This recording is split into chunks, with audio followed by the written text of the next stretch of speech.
दोस्तों, आज की कहानी है बहू तेरी बेटी पराए घर जाएगी तब हमारा नाम बदनाम करेगी।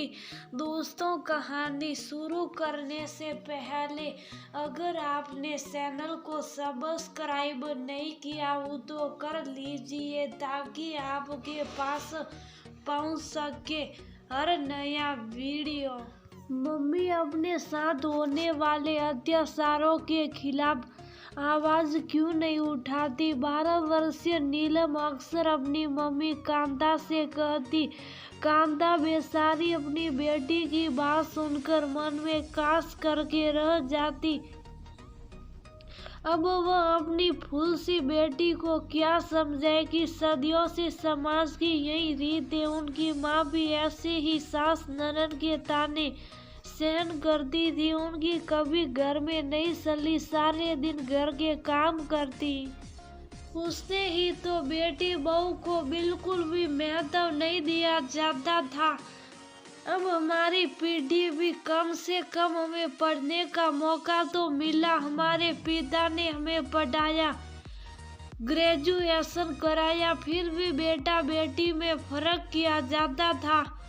खाने में, घर से बाहर निकलने में, काम करने में बेटियों को कोई छूट नहीं थी।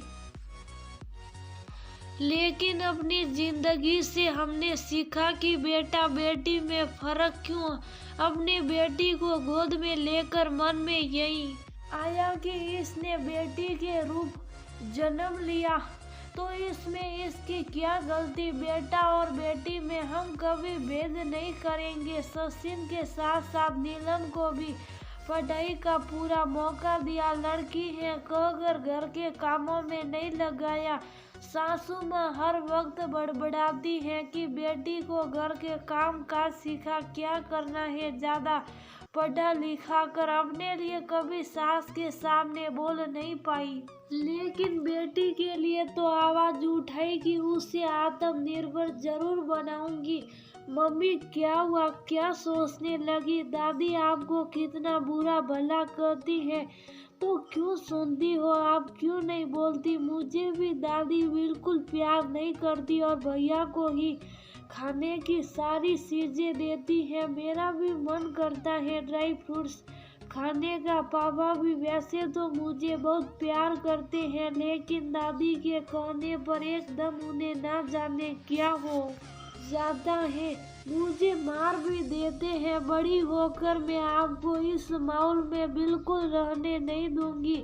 बेटी की बगावत सुन कांता ने उसे अपने सीने से लगा लिया। यूं ही समय गुजरता रहा। नीलम बड़ी हो गई, कांता की मेहनत रंग लाई। नीलम की एक कॉलेज में लेक्चरर की नौकरी लग गई। जिस दिन वह अपनी पहली सैलरी से घर में सबके लिए उपहार लाई तो कांता की साड़ी देख दादी ने मुंह सिकोड़ लिया। अब इस उम्र में ये ऐसी भारी साड़ी पहनकर क्या करेगी? दादी, उम्र से क्या होता है, अपने शौक पूरे करने को कोई उम्र नहीं होती। अब गए वे दिन। अगर मम्मी ने आज तक अपने बारे में नहीं सोचा तो इसका मतलब ये नहीं कि वह आगे भी नहीं सोच सकती। अब मैं कमाने लगी हूँ, मम्मी अपने सारे शौक पूरे करेगी जो ये आज तक ना कर सकी। हमने तुम्हारी माँ को कब कौन सी कमी रखी है? जबान तो देखो लड़की की कैसी गज भर की निकल गई है। इसलिए तो कहते हैं कि लड़की को ज्यादा पढ़ाओ लिखाओ मत। ज्यादा पढ़ लिख कर ये हमारे सिर पर ही नाचती है। घर से बाहर क्या निकली, इनके तो जैसे पंख लग जाते हैं। अरे करना तो सुलह सौका ही है, तो क्यों इतना पढ़ लिख कर पैसा और समय बर्बाद करना?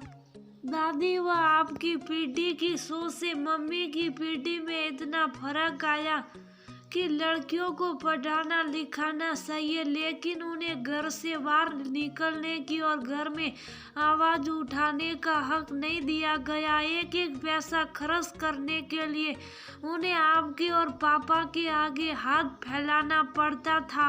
उन्हें भी अच्छी साड़ी पहनने का हक है। सारी जिंदगी उन्होंने पहले बड़ों की सेवा और फिर बच्चों को खुश बनाने में निकाल दी। अब समय आ गया है कि हम उनके लिए कुछ करें। कांता समझा ले अपनी बेटी को, मेरे सामने ज्यादा जुबान ना चलाए वरना अच्छा नहीं होगा। इससे कह दे चली जाए मेरे सामने से, और ये अपनी साड़ी भी ले जाए, मुझे नहीं पहननी। तुम्हारे अंदर ही लाज शर्म नहीं है, तुम बेटी की कमाई खाओ, कहकर दादी मुंह बनाकर अपने कमरे में चली गई। नीलम बेटा क्यों अपनी दादी के मुंह लगती है? तुझे तो पता है ना कि उन्हें ये सब पसंद नहीं। लड़कियों को इतना बोलना शोभा नहीं देता। पराए घर जाओगी तो वह हमारा नाम बदनाम होगा। मम्मी आपने ये सब कहा, लेकिन मेरे साथ ऐसा हुआ तो मैं सहन नहीं करूँगी। अगर मेरे साथ ऐसा सब हुआ तो क्या आप बर्दाश्त कर पाओगी? क्या मुझे उस नरक में ऐसे ही घुटने के लिए छोड़ दोगी? अगर नाना नानी ने आपको घूंट घूंट कर जीने के लिए छोड़ दिया तो क्या आप मुझे भी ऐसा ही छोड़ दोगे? नीलम की आंखों में आंसू थे। नहीं मेरी बच्ची, शुभ शुभ बोल। घूंटे तेरे दुश्मन। मैं तो अपनी लाडो के लिए दूल्हा ढूंढने के लिए चिराग लेकर जाऊंगी। सलभ दादी से माफी मांग ले वरना वो साड़ी नहीं पहनेगी। नहीं मम्मी मेरी कोई गलती नहीं, मैं माफी नहीं मांगूंगी और आप भी नहीं। हाँ मैं दादी से बात जरूर कर लूंगी। कांता ने बेटी को गले लगा लिया। वो समझ गई थी कि अब ना तो उनकी भी उम्र है और ना ही उनकी कोई गलती जिस पर वह माफी मांगे।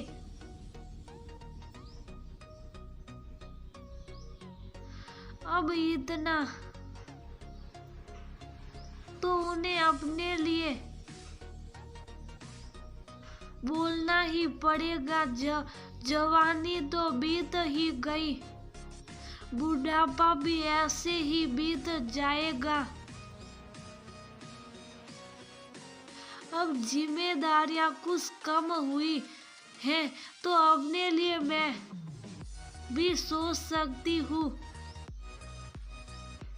और जब पति का भी इतना तो साथ है ही और बच्चे तो मेरे साथ खड़े ही हैं।